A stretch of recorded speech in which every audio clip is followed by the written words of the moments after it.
If you've ever opened your insurance paperwork and felt your eyes glaze over, you're not alone. The language, beneficiaries, cash values, surrender charges can make even the most patient person want to close the folder and walk away. Let's start with the heart of it. Insurance is protection. It's the reassurance that if something unexpected happens, you or the people you care about won't face financial stress on top of emotional and physical loss. Insurance doesn't remove risk, but the right mix of coverage could keep everyday life on track, the ones that protect income, health, home, and legacy. In this lesson, we'll discuss how to gather the facts you'll need to have smart conversations with advisors. Think of insurance like tools in a toolbox. Some are for short-term fixes, some for long-term stability. If you rely on income to pay bills, one missing tool can create a cascade of problems. If you want your heirs to receive support quickly, other tools may make that easier. Knowing what each tool does helps you choose wisely and ask the right questions of your financial, tax, or legal advisor. Let's start with the most familiar, life insurance. If you have life insurance, you've already taken an important step in your estate planning journey. That policy is a safety net. It could pay for funeral costs, help your family stay in their home, or fund a child's education. It's a gift of stability in a time of uncertainty. There are a few main kinds of life insurance. Term life is affordable coverage for a specific time, say 10, 20, or 30 years. It's like renting protection for a set period. It can be helpful when you have debts, a mortgage. Permanent policies, such as whole, universal, or variable life policies, are more like owning that protection. They last for your lifetime and could accumulate a cash value you might borrow against or use during your life. There are also variable and index policies that can grow based on investments or market performance. But at the end of the day, what matters most is that you have coverage that fits your family's needs. A financial advisor may be a good resource to determine what needs you have and which tool would best help you in your specific situation. Next, there is disability insurance. This often gets overlooked. Disability replaces a portion of your income if illness or injury prevents you from working. Employer group benefits could offer disability at a base level, but an individual policy could provide more tailored coverage.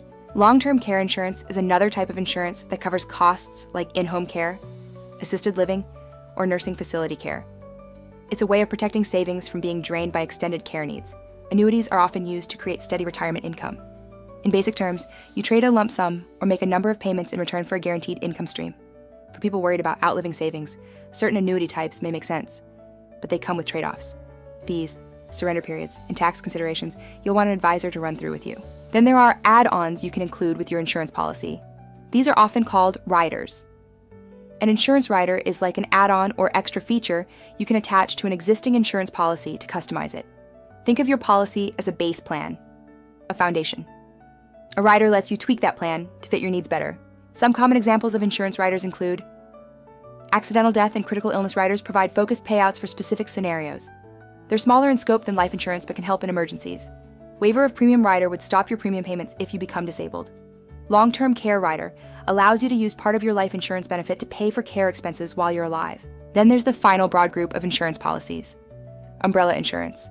An umbrella insurance policy increases your liability limits beyond home or auto policies. Don't forget employer benefits, group life, group disability, and retirement plan survivor options, like beneficiary designations on a 401k.